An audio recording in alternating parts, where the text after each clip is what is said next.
स्वागत है आप सभी का दर्जन क्लासेस के यूट्यूब चैनल पर। मैं अभिनव आपका दिल से अभिनंदन करता हूं। आज हम लोग फिर से कंपाउंड इंटरेस्ट के सीरीज को आगे बढ़ाते हैं और आज का जो सवाल है ना, वो आज हम लोग ने लेवल को डाउन कर रखा है। अब हम लोग कुछ बेसिक जैसे सवाल को करेंगे जो कि बहुत ही आसान ही होंगे। तो सबसे पहला सवाल ये आपका रहा। सवाल हमारा ये है, 7500 रुपये पर 4% वार्षिक दर से एक वर्ष में अर्धवार्षिक संयोजित चक्रवृद्धि ब्याज क्या होगा। सवाल क्या है ना, हमारे पास मूलधन दे रखा है, रेट 4% दे रखा है, समय 1 साल दे रखा है, हमसे ब्याज पूछा है। लेकिन ब्याज किस पर पूछा ना, अर्धवार्षिक पर पूछा है। अगर आप लोग पीछे के क्लास को याद करो तो अर्धवार्षिक पे हम लोग क्या करते थे ना, रेट और टाइम चेंज हो जाया करता था।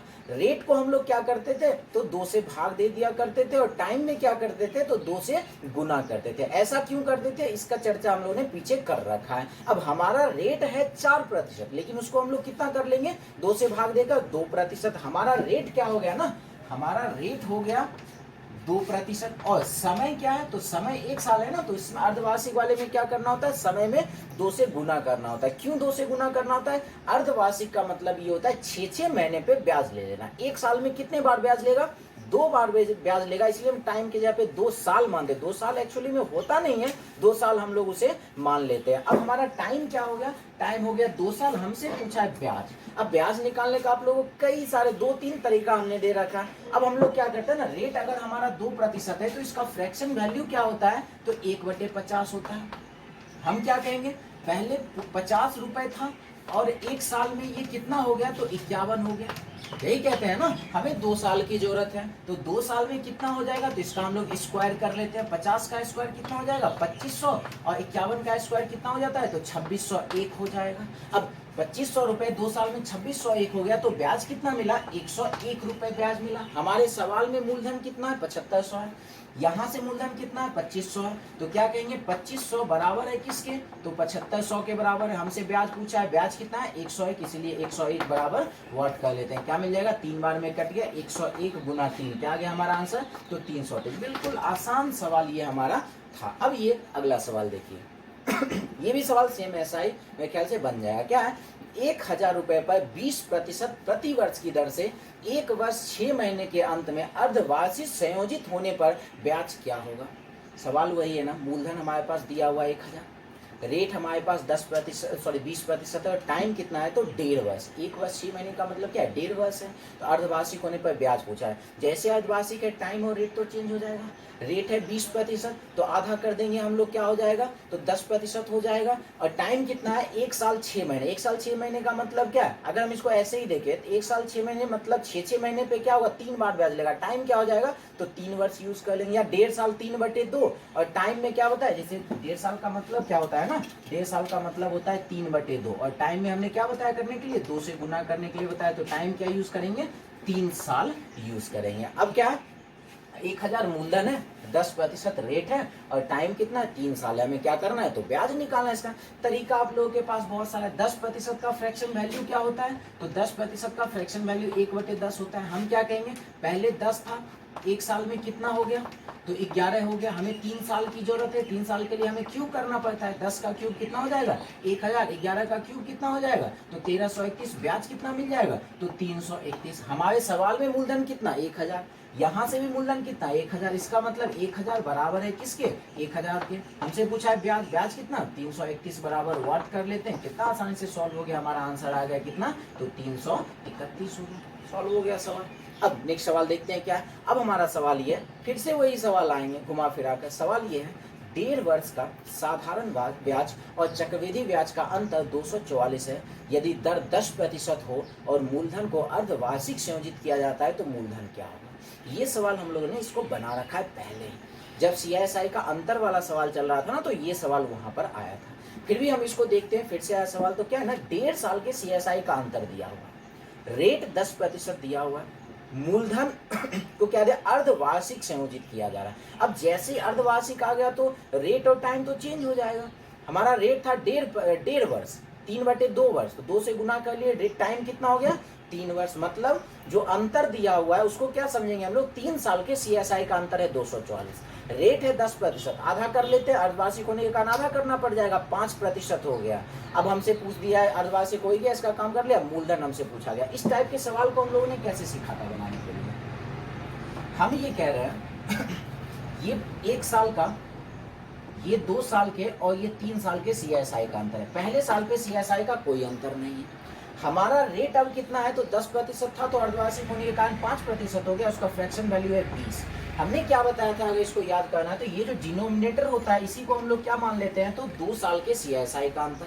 अब 2 साल के CSI का अंतर 20 हो गया, तो 3 साल के CSI का अंतर निकालने के लिए एक फॉर्मूला था, D3 का फॉर्मूला आप लोगों को याद करना है। क्या था, D3 का फॉर्मूला था D2 गुना 3 प्लस D2 गुना R%। यही था ना D3 का फॉर्मूला। तो हम लोग क्या कहते हैं, यहाँ से D3 निकाल लेते, 3 साल के CSI का अंतर निकाल लेते। तो इसको यहाँ पे D2 की जगह पे क्या रख लेते हो, तो 20 रखते हैं। 20 गुना 3 हो गया 60, फिर 20 गुना 1/20, 60 है कि कितना हो जाएगा, तो उस फॉर्मूला के अकॉर्डिंग हमारा D3 कितना आ गया, 3 साल के CSI का अंतर आ गया 61।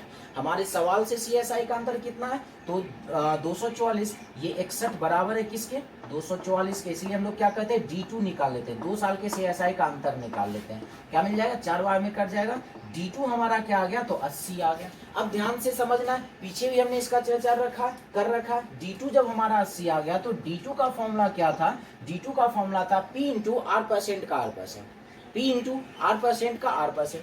D2 की जगह पर 80, P हमें मालूम नहीं है, R% का मतलब क्या है, तो 1/20, 1/20 और बटे गुना 1/20 कर लिए, तो क्या मिल जाएगा, ये हमें P बराबर 8 गुना 16, 16 गुना 2 क्या हो जाएगा, तो 32, और इस पे 3 0, 32,000 रुपये आ जाएंगे। तो पहले वाले सवाल ये थे। अब हम लोग नेक्स्ट सवाल को देखते हैं क्या है। अब हमारा सवाल है 1,000 रुपये का मूलधन, 1,000 रुपये का मूलधन 20% अर्धवार्षिक चक्रवृद्धि ब्याज की दर से कितने वर्ष में 1331 हो जाएगा।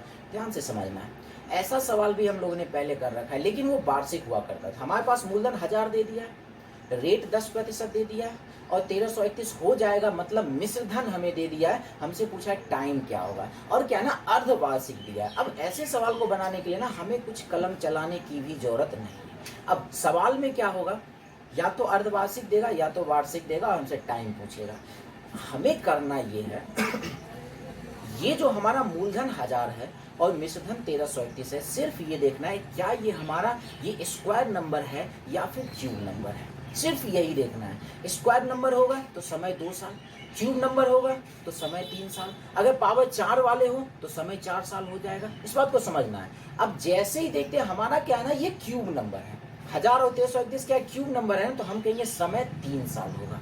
अब ध्यान से, अर्धवार्षिक है ना, अब जैसे ही अगर अर्धवार्षिक नहीं रहता, सिर्फ वार्षिक रहता, तो इस सवाल का हम लोग आंसर क्या करते, तो सीधे सीधे सवाल का आंसर वार्षिक होने पर इस सवाल का आंसर 3 वर्ष कर लेते हैं। लेकिन जैसे ही अर्धवार्षिक आ जाएगा ना, तो हमें करना एक एक्स्ट्रा काम करना क्या पड़ जाएगा, तो उसमें 2 से भाग देना पड़ जाएगा। ध्यान से समझना क्या हमने बताया, 2 से भाग देने के लिए जितना टाइम आएगा ना, उसमें हमें करना पड़ेगा 2 से भाग। तो हमें क्या करना पड़ेगा टाइम के लिए, ये 3/2, मतलब हमारा क्या हो जाएगा, 2 साल इसका आंसर आ जाएगा, 1.5 साल इसका आंसर आ जाएगा। बातें समझ में आ रही है। तो एक्चुअली में 2 से भाग क्यों लगाते हैं, जब इसको मेथड से जब इसको सॉल्व करते हैं ना, तो हमारा जो t का वैल्यू आता है ना, वो 3 आता है, और जो ये जो t होता है ना, एक्चुअली में ये t गुना 2 होता है, क्योंकि अर्धवार्षिक होने के कारण क्या करते हैं, उसमें 2 से गुना करते हैं। अब इसका मतलब क्या है ना, 3 बराबर 2t आया, तो t बराबर क्या हो जाता है, 3/2 हो जाता है, इसलिए हम लोग ने 2 से इसमें भाग लगाया। तो सिंपल सी बात है, ये समझ कर रखना है। अब एक बार और इसमें ध्यान ये देना है, कभी कभी क्या होता है, मूलधन 100 रुपए देगा। ध्यान से समझना हम क्या कह रहे हैं, कभी कभी मूलधन क्या होता है, 100 रुपए देता है, मिश्रधन क्या होगा, तो इस तरीके से दे देगा, 333.1 दे देगा। फिर हमसे टाइम पूछेगा, तो एक बात समझना है ना, इसका हम लोग पॉइंट उड़ाते हैं तो नीचे 10 आएगा, इस 10 को कहाँ भेज देते हैं, यहाँ पर, तो ये क्या बन जाएगा 1000, और ये क्या बन जाएगा 1331, फिर से क्यूब नंबर हो जाएगा, टाइम क्या देंगे 3 साल, और अर्धवार्षिक हो तो 3/2 साल। इस तरीके से हम लोग आंसर करेंगे। जैसे ये सवाल है हमारा, इस सवाल को आप लोग देखो, सेम वही सवाल है ना, जिस तरीके से हम लोगों ने चर्चा ये कर रखा है। क्या है, 800 रुपए का मूलधन 10% वार्षिक चक्रवृद्धि ब्याज की दर से कितने वर्ष में 926.1 रुपए हो जाएगा, यदि ब्याज अर्धवार्षिक है। क्लियर है। अब क्या है ना, मूलधन हमारा कितना, 800, मिश्रधन कितना है 961.1। अब इस 961.1 का पॉइंट उड़ाते हैं, तो ये जीरो कहाँ चला जाएगा, तो 800 के साथ 8000 हो गया, 8000 9261। सिर्फ ये देखना है किसका स्क्वायर क्यूब है, तो ये 20 और 21 का क्यूब है, तो टाइम हो गया 3 साल। अर्धवार्षिक होने के कारण क्या करना होगा, तो 2 से भाग लगाना पड़ जाएगा, क्या हो जाएगा 3/2, 1.5 साल। इसका आंसर हम लोग कर लेंगे। इस तरीके से सॉल्व कर लिए सवाल को, कुछ इसमें लिखने की भी जरूरत नहीं है। तो चलिए हम लोग चलते हैं नेक्स्ट सवाल में। अब ये सवाल हमारा देखना है क्या है, ये बहुत ही बेहतरीन सवाल है। तब तक आप लोग इस सवाल को पढ़ो, हम बोर्ड को साफ कर लेते हैं। सवाल में आज ज़्यादा दम वाला सवाल आज हमने लिया ही नहीं है।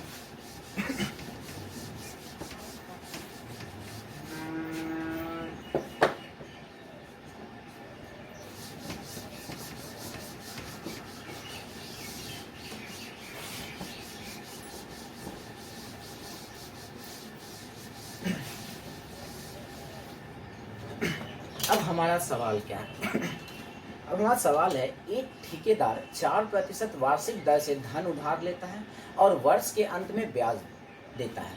उसने 6% अर्धवार्षिक चक्रवृद्धि ब्याज की दर पर धन लिया और वर्ष के अंत में ब्याज दिया। इस प्रकार एक वर्ष में 104.5 रुपये बचाता है, तो लिया गया धन क्या है।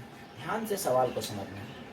क्या है ना, एक आदमी है जो 4% की दर से धन को लिया उधार, और वो क्या क्या वार्षिक दर से लिया और एक वर्ष में चुका दिया। बातों को ध्यान से समझना है। 4% की दर से लिया, 1 साल में चुका दिया। ये कह रहा है, अब एक दूसरा कंडीशन दे रहा है, अगर वो 6% की दर से लेता और 1 साल में वो देता, लेकिन अर्धवार्षिक से देता, तब क्या होता, वो 104.5 रुपये बचाता। इसका मतलब, ये बचाने का मतलब ये है ना, जो वार्षिक रुपए लिया और जो अर्धवार्षिक रुपए लिया, उस दोनों के ब्याज के बीच का अंतर कितना होगा, तो ब्याज के बीच का अंतर 104.5 होगा। ये बातें समझना, मतलब कुछ 1 रुपये कुछ रुपए है जो 4% की दर से 1 साल के लिए जो वार्षिक है। अब एक बात को समझना है, देखो हमेशा क्या होता है ना, सवाल सीआई में, चक्रवृद्धि ब्याज में सवाल बनाने का तरीका डिपेंड करता है उसके डाटा पे। हमने सीआई निकालने के 2-3 तरीके को हम लोगों ने देख रखा है। तो अब डाटा के हिसाब से क्या होता है ना, कि उसको हम लोग यूज करते हैं। जैसे इस सवाल में क्या है कि हमसे रेट 4% दिया हुआ है और 1 साल में चुका रहा है। तो 1 साल में जब भी चुकाता है, तो 1 साल के सीआई और एसआई का अंतर तो बराबर ही होता है। सॉरी, 1 साल के सीआई जितना होता है उतना ही एसआई होता है ना। इस बात को समझना है। अगर हम एसआई का परसेंट लाना चाहे, एसआई का परसेंट कहाँ से आता है, R/T से आता है। तो 1 साल का अगर ब्याज, साधारण ब्याज अगर रखें और 1 साल का चक्रवृद्धि ब्याज रखें, दोनों तो बराबर ही होगा ना। तो 1 साल के साधारण ब्याज का परसेंट अगर रखें, तो 4 गुना 1 4% हो जाएगा, चक्रवृद्धि ब्याज भी 4% हो जाएगा। मतलब पहले वाले कंडीशन में ब्याज का प्रतिशत कितना हुआ, तो 4%। अब जैसे ही दूसरे वाले कंडीशन में आते हैं, तो रेट है 6%, टाइम है 1 साल, अर्धवार्षिक होने के कारण रेट और टाइम तो चेंज हो जाएगा। रेट 6% है तो 2 से भाग दे दिए, 3% हो गया। और टाइम 1 साल है, 2 से गुना कर लिए तो टाइम 2 साल हो गया। अब रेट 3% और टाइम 2 साल है, इसका हम लोग परसेंट निकालना चाहे तो पहले वाले क्लास को याद करना है, इफेक्टिव परसेंट लगा के हम लोग परसेंट निकालते थे, A+B+AB/100 करके। तो 3 + 3 + 3 गुना 3/100 कर लेते हैं, तो इसका परसेंट कितना मिल जाएगा, 6.09% आ जाएगा। ये करते हैं ना, 3 + 3 + 3 गुना 3/100 करते हैं, यहाँ से हमारा क्या आ जाएगा, तो 6.09% आ जाएगा। मतलब वार्षिक वाले का प्रतिशत 4% ब्याज का, अर्धवार्षिक वाले का ब्याज का प्रतिशत 6.09%। यहाँ से दोनों का अंतर कितना, तो 2.09%। सवाल से दोनों के बीच का अंतर कितना, तो 104.5। हम क्या कहेंगे, ये 2.09% किसके बराबर है, तो 104.5 के बराबर है। हमसे पूछा है कि मूलधन क्या होगा, इसका मतलब 100% बराबर हम लोग निकाल दें, तो बिल्कुल ही आसानी से हमारा सवाल सॉल्व हो जाएगा। इसको कैसे सॉल्व करते हैं ना, इसका पॉइंट उड़ाते हैं और नीचे यहाँ पर 10 ले आते हैं, इसका पॉइंट उड़ाते हैं, यहाँ पे 100 आ जाएगा। नीचे नीचे हम लोग काट सकते हैं, 1 0 काट दिए, फिर इसे हम लोग क्या करते हैं, 5 बार में काट दिए, क्या मिल जाएगा, 5 गुना और इस पे 3 0, तो मूलधन कितना मिल गया, 5000 रुपये। सबसे बेस्ट अप्रोच ये हमारे सवाल को बनाने का हो जाएगा। तो हमेशा ये याद रखना, सीआई का तरीका, बनाने का तरीका डिपेंड करता है उसके डाटा पर। किस तरीके से हम लोग काम करें तो आसानी से सॉल्व हो जाएगा। हम लोग चाहे तो दूसरे तरीके से भी सॉल्व कर सकते हैं, इससे चाहे तो इसे भी आसानी से सॉल्व होगा। ठीक है, चलिए आगे बढ़ते हैं। अब हमारा सवाल क्या है, अब हमारा एक सवाल है, किसी शहर की वर्तमान जनसंख्या 18,000 है, यदि वह 10% वार्षिक दर से बढ़े तो 2 वर्ष बाद जनसंख्या क्या होगा। एक्चुअली में ये सवाल ना सीआई का है ही नहीं। अगर हम इसको परसेंटेज में बना देना फिर भी कोई दिक्कत नहीं। क्या है ना, अभी कुछ जनसंख्या हर 1 साल क्या होता है, 10% बढ़ गया, तो 2 साल के बाद पूछा गया। इसको बनाने का सबसे बेस्ट अप्रोच ये हमारा रहेगा, अभी जनसंख्या कितना है, तो 18,000। अभी जनसंख्या 18,000 है। अब क्या हुआ, हर एक साल क्या होता है 10% बढ़ जाता है। 10% का फ्रैक्शन वैल्यू 1/10। बढ़ने का मतलब 1 प्लस करेंगे, घटने का मतलब 1 में माइनस करेंगे। बातें समझना, अगर बढ़ना हो, अगर बढ़ रहा हो तो हम 1 प्लस करेंगे और घट रहा हो तो 1 में माइनस करेंगे। तो 10% का फ्रैक्शन वैल्यू कितना हो गया 1/10। बढ़ रहा है तो 1 प्लस 1/10 कितना हो जाएगा 11/10। 2 साल के लिए है तो 2 बार 11/10। 3 बार रहता तो 3 बार 11, 3 साल के लिए होता तो 3 बार 11/10। अब 1 0 1 0 खत्म हो गया, क्या मिल गया 180 गुना क्या कहते हैं 121 कर लेते हैं। तो ये 0 तो आ ही जाएगा। 121 गुना 18 करते हैं, 18 का 18 का 8, बाकी हो गया 1, 18 36 एक 37 का 7, बाकी 3, और ये 18 का 18 3 क्या हो जाएगा 21,780 रुपये। एक बार फिर से मल्टीप्लाई कर लेना इसको, 18 का 18 का 8, बाकी 1 हो गया, 18 36 37 का 7, बाकी 3 हो गया, 18 का 18 18 3 21,780। ठीक है, चलिए अब एक सवाल और इस पे आप लोग बना लो। सवाल क्या किसी मशीन का मूल्य प्रति वर्ष 20% की दर से अवमूल्यन होता है। यदि 3 वर्ष बाद मशीन का मूल्य 6400 रुपये हो तो मशीन का वर्तमान मूल्य क्या है ना। सवाल यही है, अंतर क्या है ना, यहाँ पे हमें 3 साल बाद का दे दिया है 6400 रुपये और वर्तमान पूछा जाए, लेकिन क्या हो रहा है ना यहाँ पे मशीन का दाम बढ़ नहीं रहा है, घट रहा है। अवमूल्यन का मतलब होता है घटना। अच्छा, अभी इसका दाम है कितना तो मालूम नहीं, वर्तमान दाम कितना है तो मालूम नहीं, यही हमसे पूछा गया। तो क्या हो गया 20% की दर से घट रहा है। 20% का मतलब क्या होता है 1/5 होता है। घटने का मतलब 1 में माइनस करना है, 1 माइनस 1/5 क्या हो जाएगा 4/5। अब ये 3 साल के लिए तो हमें क्या करना पड़ेगा 3 बार 4/5 करना पड़ेगा, और यही दाम कितना हो गया तो 6400 हो गया। 100 रुपये लेते, 4 का क्यूब होता है 64, और ये 64 कट गया एक बार में, 5 गुना 5 गुना 5 125, और 125 पे 2 0 12,500 क्या हो जाएगा। तो इसका आंसर हो जाएगा। कितना आसानी से हमारा सोल्व हो गया। तो आज के लिए बस इतना ही रहने देते हैं, हम लोग मिलते हैं हम लोग नेक्स्ट वीडियो में। धन्यवाद।